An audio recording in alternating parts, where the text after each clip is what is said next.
All right, how you guys doing today? We about to hop into Proverbs chapter 4. The first things first, though, just make sure you like that video, man. Hit the little X full screen, scroll a little bit, like it, and then full screen it back up. You feel me? Okay, so as you can hear, my voice still ain't right, And honestly, at first I thought I just lost my voice. Turns out I actually may be sick. Who knows? I don't know, but I'm doing the worst possible thing and keeping on talking. But we're talking about God, so clearly it's worth it, right? So we're checking out Proverbs chapter 4. So he says, "Hear ye children the instruction of a father, and attend to no understanding." And in the sermon, Pastor Paul was actually saying how too much of what parents do nowadays is redirecting their responsibilities of like instructing the children to professionals, right? Whether that be teachers, counseling, daycare, um coaches, so much of parenting is removed from the parents, right? Because I'll say for me, I was in football. I did football from 15 to 18 years old, or my bad, from 5 to 18 years old, right? 13 years of my life, the better majority of my life, still I played football every year, right?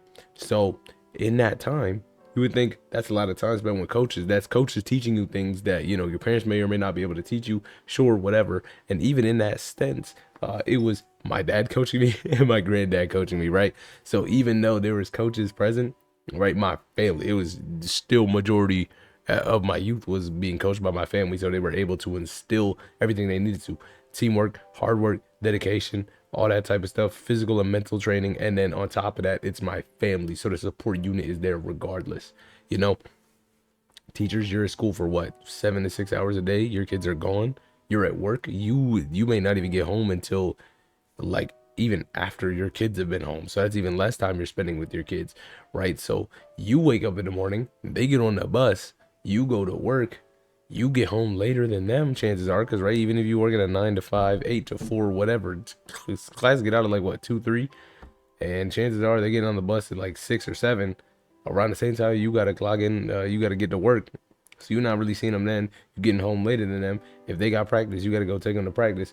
That's leaving like a 2 to 3 hour window that you're getting to spend with them when their brain is conscious, teaching them the things that they need to know about life, not just the unconscious teaching that's happening as a kid.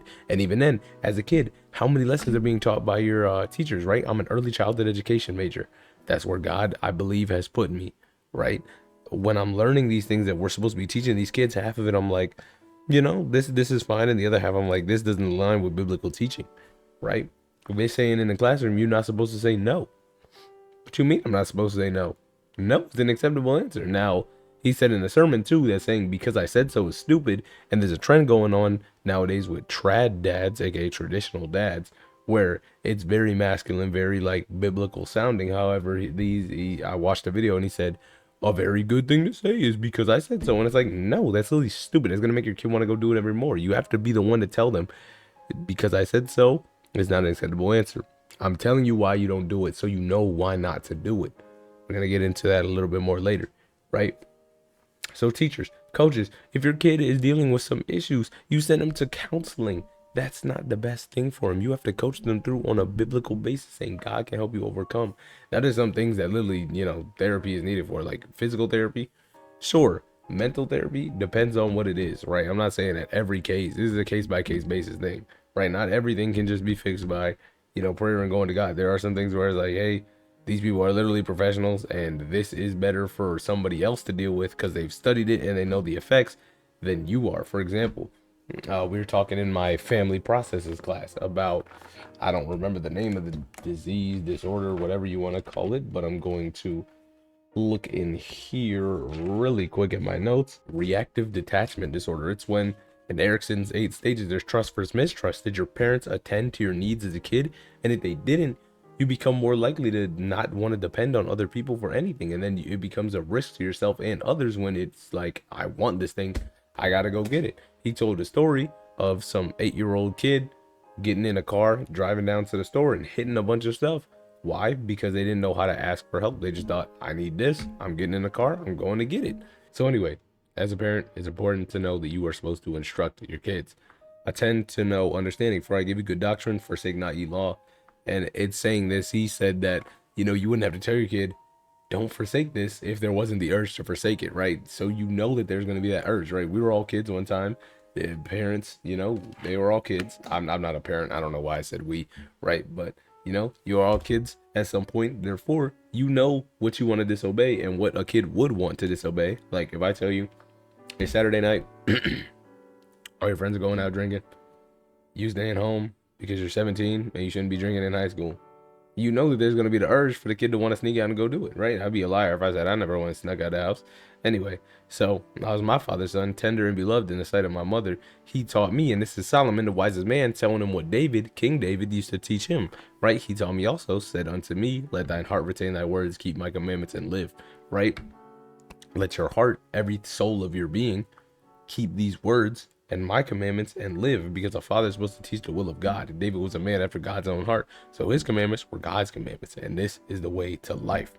It says, get wisdom, get understanding. Don't forget it. Neither decline the words from my mouth. And this is saying, how do you get wisdom? The first step to getting wisdom is getting wisdom, aka not forsaking your words from it and wanting to go actively seek it. And it says, don't forsake it. She shall preserve thee. Keep your life. It'll be better. You're right. Your life will be more full, rich, because you're in God's good standing, and it'll keep you. It says to love wisdom, and she shall keep thee. How do you love wisdom? You keep showing up for it. How do you love God? You keep showing up for him. How do you love your spouse? You keep showing up for her. It's that constant act. It's the same with like raising a child. How do you show you love your child? You keep showing up for them. When they cry, coddle them, feed them, change them, whatever they think they need. And it says, wisdom is the principal thing. Therefore, get this wisdom. It's the first thing. How do you get it? Get wisdom. And with all that, get understanding.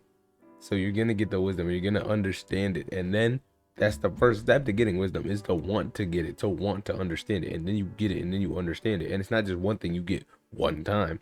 It's a continuous thing that you get. I noticed this. I got some wisdom. Oh, there's this. I got some wisdom. Oh, there's this. I got some wisdom. And then eventually you look back and you're like, man, where did I acquire all this wisdom? How did I gain all this wisdom? And you look at your relationship with God and you said, man, it all started with the fear and reverence of the Lord. It says, exalt her and she shall promote thee, right? You put her on a higher pedestal, that wisdom in turn is going to put you on a higher pedestal, right? Newton's third law. Who made it? God. Every action has an equal and opposite reaction.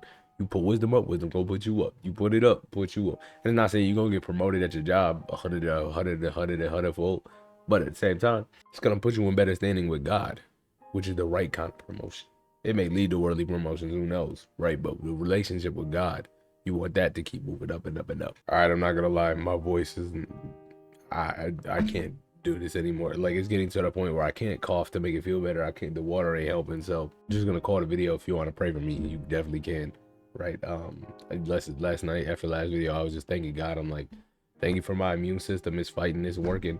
I don't really get sick much because I think I generally take pretty good care of myself, which means that I think that this is so bad because the cold or whatever germ had to mutate so strong to where it could actually affect me, so it didn't die. Because I don't be getting them little sicknesses, when I get sick, I get like sick. So I think that's why it's hitting so hard. But we saw in the video yesterday, average adult gets sick 150 times in their life, or gets the cold 150 times, which if you live to about 75, which is about the average for a male, it was just 72. A girl is 77.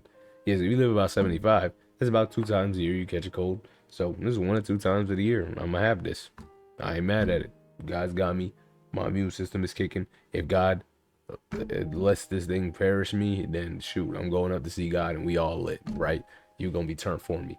Anyway, hope you guys have yourselves a fantastic rest of your day. Peace.